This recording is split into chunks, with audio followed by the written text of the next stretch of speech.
Hey, what's up, people? I hope you're doing fine. I hope that life is treating you correctly as you deserve. My name is Pepe Cuenca. I am a Spanish Grandmaster, and there is a lot of action going on in the World Women's Championship in Iran, in Tehran. As you know, the two players playing the final are Anna Muzychuk, the Ukrainian Grandmaster, and Tan Sonji, the Chinese player. So on the papers, Anna Muzychuk is the favorite, but as you know, after two games, Tan Sonji was leading this final. It's a final of 4 games in total. So after 2 games, the Chinese player was leading after her win yesterday, but today Anna Muzychuk made a nice comeback, a beautiful game, a terrible attack against the Chinese player, a game full of tactical shots and sacrifices that I want to share with all of you. We have to say that tomorrow everything has to be decided in the last game, in the last classical game.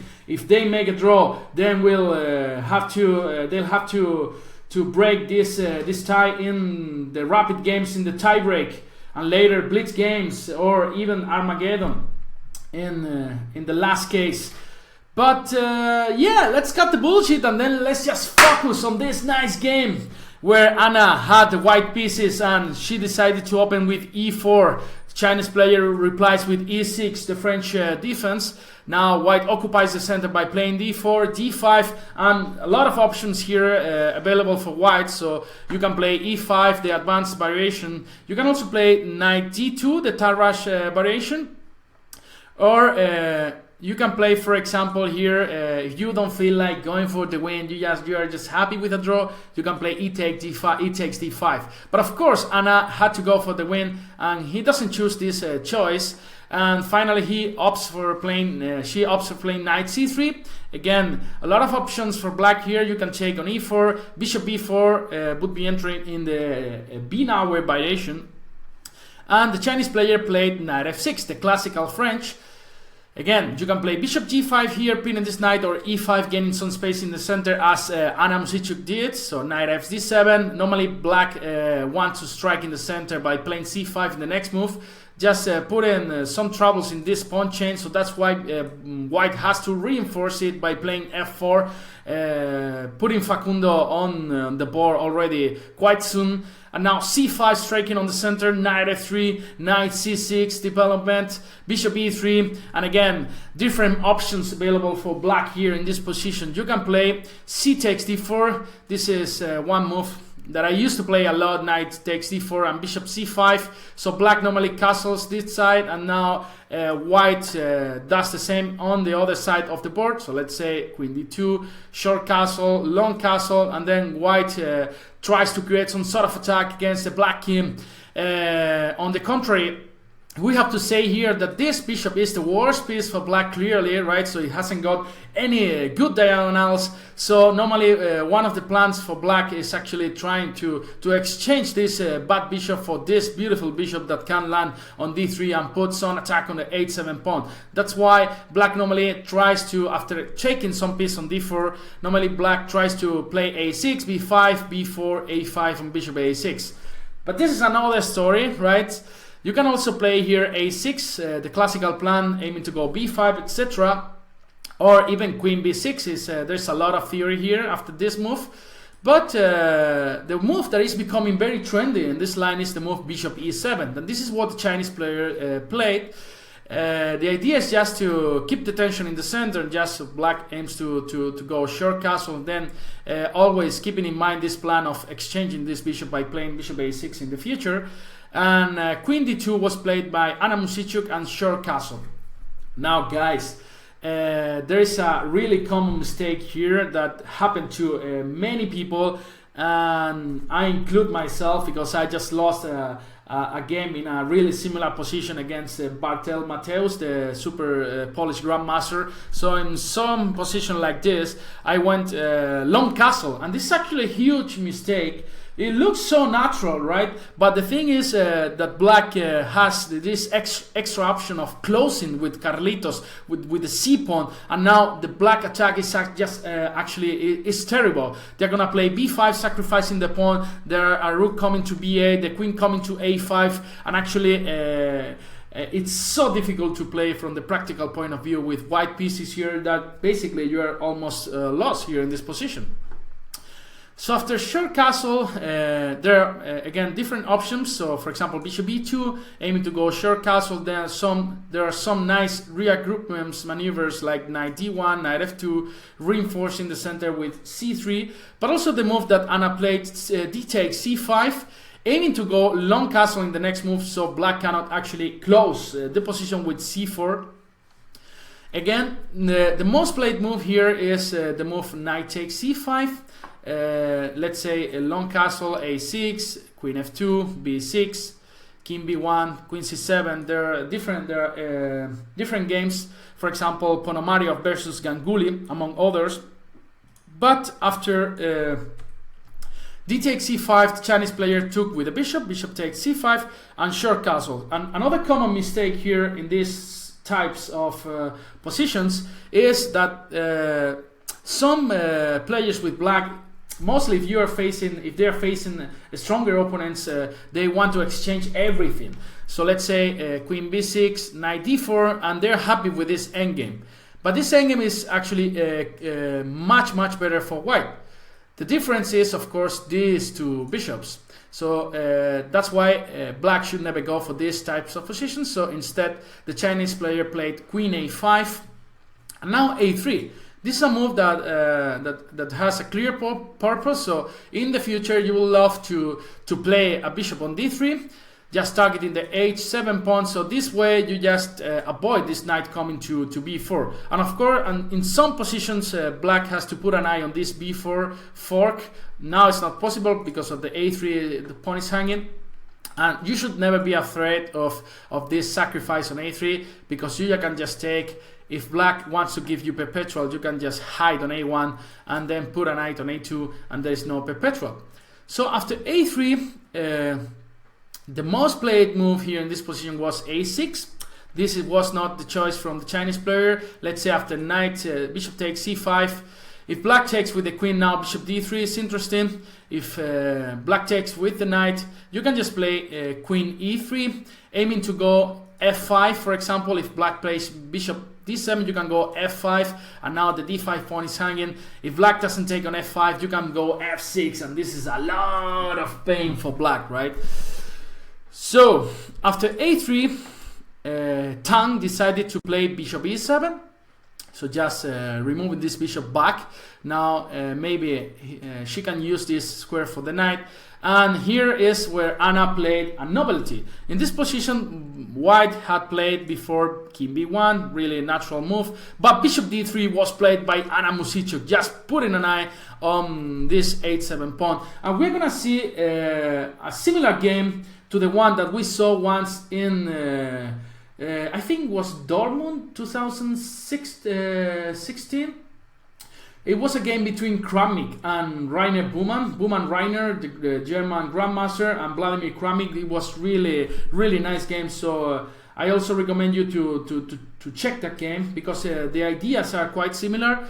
So now one could think, okay, why I cannot play knight c5? Of course it's possible, but bishop e2 and let's say a6, you can play king b1, and there are a lot of tricks here going on. If you play the natural move bishop d7, you can take on d5, boom, and after e takes d5, queen takes a5, give it to me, bishop takes c5, bishop takes, and rook takes d5, and as you can see, there's a double attack.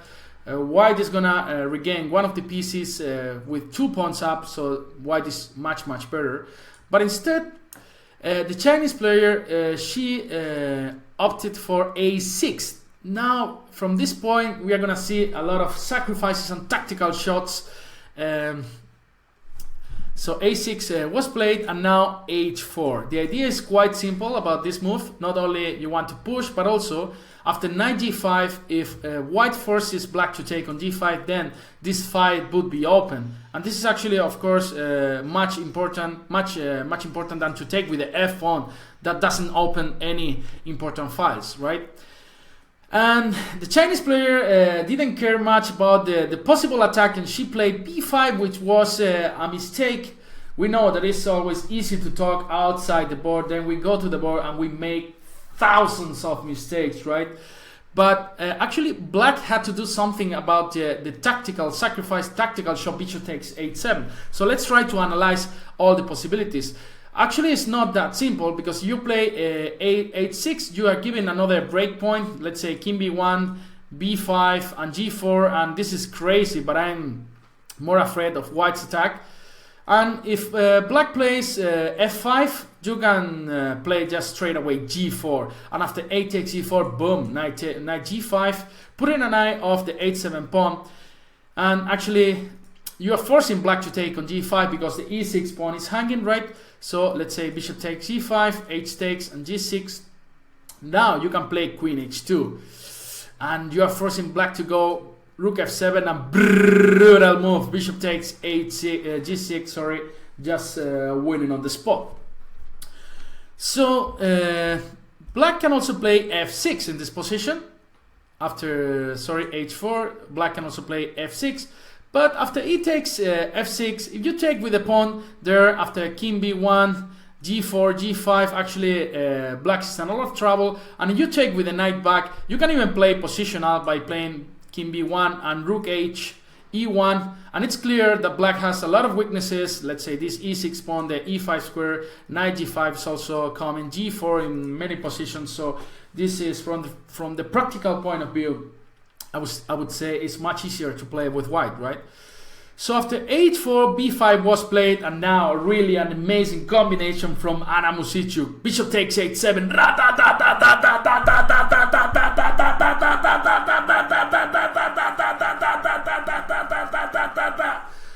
Bishop takes h7. It's a really a killer blow, because of course black has to take it. King takes h7. And now knight g5 or queen d3, actually the order doesn't mind, so doesn't change anything. After queen d3, black has to go back, or it can play g6, but after h5, actually black is losing. You have to play king h7, takes, and knight h4, putting pressure on the g6 pawn, basically forcing black to take on h4. And now we just want to double rooks on the h file. Looks like black has some time to put the rook on h8, but the g6 pawn is gonna fall after the following variation: takes, boom, boom, boom, queen takes c6, and we have 2 pawns for the piece, but this king is almost dead. It's extremely naked, asking for his underwear, and e6 is weak, and all these pieces are so far from the action that if you don't trust me, you can trust the engine, right? You can trust Stockfish, or whatever engine you use, guys. It's better than I am. So just trust him. But this is just a clear decisive advantage for white. So after queen d3, black has to go king g8, and now boom, knight g5. Again, different options for black available to avoid the checkmate in one move. You don't want to be checkmated in one move. So g6, just h5, just wins on the spot. And bishop takes e5, h takes g5, sorry, and g6. And now there is a beautiful move, because if you play bishop f2, anyway, white is winning, but black could try to run away with the king to buy a f8 and e7, but the move bishop c5, extremely beautiful move. Now if you remove the rook, just queen h3 and queen h8 mate, and if knight takes e5, the same move, queen h3, and black is not on time to escape with the king. So after knight g5, f5 was played, and again Muzychuk played another really precise move, the move knight takes d5. The first move that comes to our stupid minds is the move knight e6. This is not actually precise because of b4, and now knight takes d5 and rook f7, and black is more or less holding this position. But the move knight takes d5 straight away, it's such a killer move. Now the point is black cannot take on d5 because of queen takes, and minimum you can just take on c6, and this king is so badly placed on h8. And you cannot take on g5, h takes, and then take on d5 because of queen takes, and now g6 is just winning on the spot. And if you play something in order to defend the e6 pawn, then the only move is knight b8, then bishop b6 is winning as well, among all the moves. But after knight takes d5, b4 was played, aiming to create some sort of counterplay against the king side. And Anna took on e7, knight takes e7. And here, actually, Anna gave some opportunity to Tan to come back into the game, because the killer move here was queen d6. Let's say, so now you are threatening to take on e7 and on e6. Let's say maybe she was afraid of b takes a3, but after b takes a3, there is actually nothing going on for black here. So after rook e8, you just take with the queen, and then queen f7. And if you play knight b8, just take here, and queen c5, laser depilation, laser extermination, just exchanging pieces with a lot of pawn ups. So this is actually much better for white. Maybe she saw something after queen d6. Maybe she was analyzing knight takes e5, takes, and b takes, knight d5. But then there is a killer plan here for white here. Doesn't matter that your bishop is hanging. You can play h5 here, and after knight takes e3, h6 is just winning. The same if you play h5, rook d8, h6 is just winning here on the spot.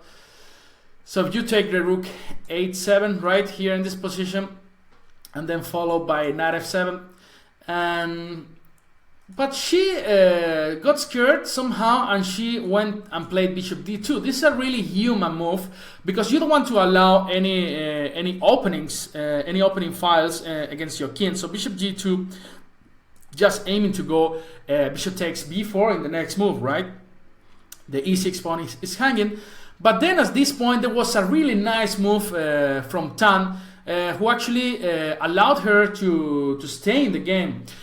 She played rook b8. This is actually losing again, but knight d5 was really nice. The point is, white cannot take on e6, since knight takes e5 is just much better for black. So bishop takes e6, and after knight d5, white has actually to go for queen e2, aiming to go queen h5 in here in this position. But there is a nice maneuver from black in order to stay in the game. Rook a7.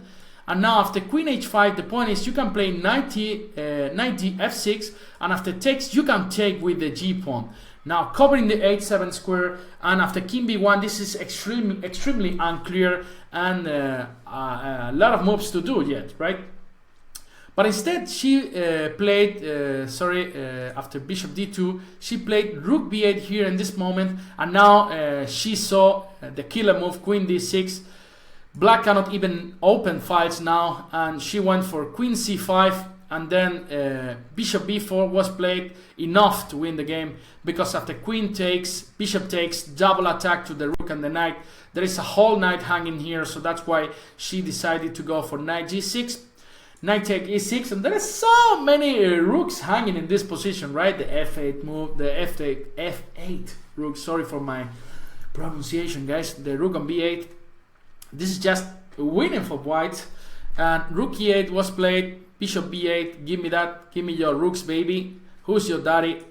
Rook takes e6 and g3, very elegant move, just defending Facundo, and you've got one rook and 4 pawns against 2 pieces, so this is of course a clear advantage. So bishop b7 was played, rook h2, knight c5, and rook d8 check. By the way, guys, I almost burned my kitchen today. You know, I was using the microwave to put some bread inside. There were 2 options of the microwave or oven. So I used microwave, and after 2 minutes, all my kitchen was burning. You know, and I was so afraid, man. So I shouldn't cook anymore. Yeah. So the pizza from the supermarket is good enough to survive. Okay, but at rook d8, king h7, bishop d6. Just white is gonna play h5 in the next move, knight e4, h5, knight h8, and h6. And black cannot take actually, because then there is some rook d7. So after knight f7, sorry, rook d7, rook takes d6, and rook f7, black resigned. Yeah, so it's been a really interesting game. This idea of taking on h7 followed by knight g5 is an idea that we know from kids, but actually happens in top games. So tomorrow there is a lot of action. The last game, you can follow it in Chess 24, so don't miss it. Just take care, be good, behave well, and see you the next time. Bye bye. Adios. Adiós, Peña.